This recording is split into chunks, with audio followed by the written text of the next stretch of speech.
हरे कृष्णा। भगवद गीता अध्याय 10 श्लोक नंबर 6।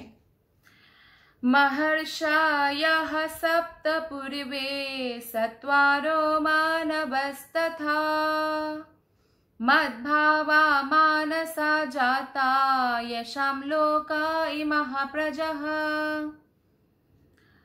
अनुवाद और तात्पर्य श्रील प्रभुपाद के द्वारा। श्रील प्रभुपाद की जय। अनुवाद। सप्तर्षि गण तथा उनसे भी पूर्व 4 अन्य महर्षि एवं सारे मनु, जो मानव जाति के पूर्वज है मनु, सब मेरे मन से उत्पन्न हैं और विभिन्न लोकों में निवास करने वाले सारे जीव उनसे अवतरित होते हैं। तो सबसे पहले भगवान कह रहे हैं यहाँ पे कि सप्तर्षि गण और उनके पूर्व जो 4 अन्य महर्षि गण हैं और सारे जो मनु हैं, जैसे ब्रह्मा के एक दिन में 14 मनु का शासन होता है, तो ये सब भगवान के मन से उत्पन्न हुए हैं और विभिन्न लोकों में निवास करने वाले सारे जीव भी जो है आगे उनका विस्तार हुआ। इस प्रकार से सबकी उत्पत्ति हुई। तो भगवान यहाँ पर ब्रह्मांड की प्रजा का आनुवंशिक वर्णन कर रहे हैं। ब्रह्मा परमेश्वर की शक्ति से उत्पन्न आदि जीव है, जिसे हिरण्यगर्भ कहा गया है। हिरण्यगर्भ का मतलब होता है, हिरण्य मतलब भगवान विष्णु, गर्भ मतलब भगवान के पेट से जो निकला हुआ कमल पुष्प है, उसमें ब्रह्मा जी का जन्म हुआ। तो इसलिए क्या नाम है ब्रह्मा का? एक नाम हिरण्यगर्भ। तो हिरण्यगर्भ जो है ब्रह्मा जी है। ब्रह्मा से 7 महर्षि का उत्पत्ति होता है। तो उनका नाम है अत्रि, भरद्वाज, गौतम महर्षि, जमदग्नि, काश्यप, वशिष्ठ, विश्वामित्र। तो ये जो है बृहदारण्यक उपनिषद में 2.2.4 में भी बताया गया है ऋषियों का नाम।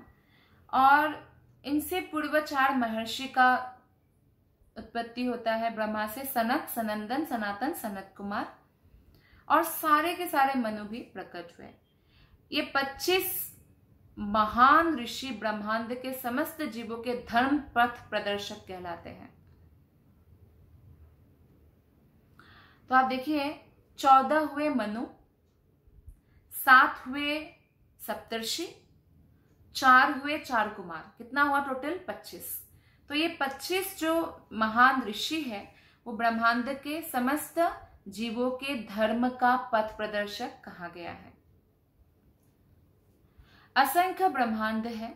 ब्रह्मांड सिर्फ हमारा ब्रह्मांड तो बहुत छोटा ब्रह्मांड है और बहुत सारे बड़े बड़े ब्रह्मांड हैं और प्रत्येक ब्रह्मांड में असंख्य लोक हैं। हमारे ब्रह्मांड में जैसे 14 प्लेनेटरी सिस्टम है, 14 भुवन है, तो अनेक ब्रह्मांड में अनेक लोक हैं और प्रत्येक लोक में नाना योनियां निवास करती है। जैसे हमारे ब्रह्मांड में है 84 लाख योनियां हैं।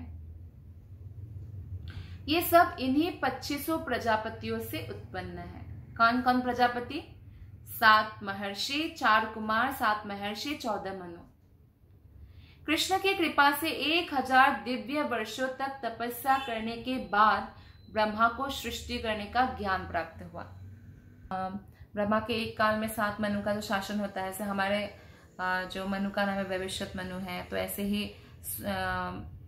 अलग अलग मनु है। स्वयंभू मनु है, स्वरछुसा मनु है और उत्तम मनु है और तामसा मनु है, रैवत मनु है, चक्षुषा मनु है एंड विवस्वत। तो इस प्रकार से बहुत सारे मनु जो है, ये सभी के सभी को प्रजापति कहा गया है। तो ये 25 है टोटल।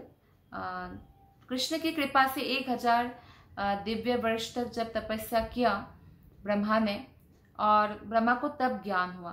तो इस प्रकार हमारे भौतिक जीवन में भी जब हम तपस्या करते हैं, भौतिकता को छोड़कर आध्यात्मिक जीवन में दृढ़ प्रतिज्ञ होते हैं, तब जाकर हमें दिव्य ज्ञान प्राप्त होते हैं। जब ब्रह्मा से सनक, सनंदन, सनातन तथा सनत कुमार उत्पन्न हुए तो क्या हुआ? सनक, सनंदन, सनातन और सनत कुमार से ब्रह्मा जी ने ये आशा रखी थी कि ये लोग सृष्टि करेंगे। सबसे पहले जैसे 4 कुमार का उत्पत्ति हुआ तो ब्रह्मा जी ने आशा किया कि वे सृष्टि करेंगे। लेकिन उन्होंने मना कर दिया कि हम तो ब्रह्मचारी बनेंगे, हम सृष्टि कार्य में नहीं जाएंगे, हम रजोगुण ये सब कार्य में नहीं लगेंगे। तो ब्रह्मा पुत्र आज्ञा पालन नहीं कर रहे हैं, तो ब्रह्मा को क्रोध आया था। लेकिन क्रोध के कारण क्या हुआ, उनके भ्रुकुटी के बीच में से रुद्र का जन्म हुआ। रुद्र, तो पहले 4 कुमार हुए, उसके बाद रुद्र, उसके बाद सप्तर्षि, और इस प्रकार फिर भगवान की शक्ति से सभी ब्राह्मण और क्षत्रिय का जन्म हुआ। ब्रह्मा को पितामह कहा जाता है और कृष्ण को प्रपितामह, यानी पितामह का भी पिता जो है उसे बोला जाता है प्रपितामह। इसका उल्लेख हम भगवत गीता के 11वें अध्याय में 39 में भी है। तो इस प्रकार हम देखते हैं कि सबका आदि है भगवान श्री कृष्ण। अगर कृष्ण संतुष्ट है तो सभी संतुष्ट है, और इस बात पर हमें अमल करना चाहिए और विचलित हुए बिना भगवान की भक्ति में लगे रहना चाहिए। धन्यवाद। हरे कृष्ण।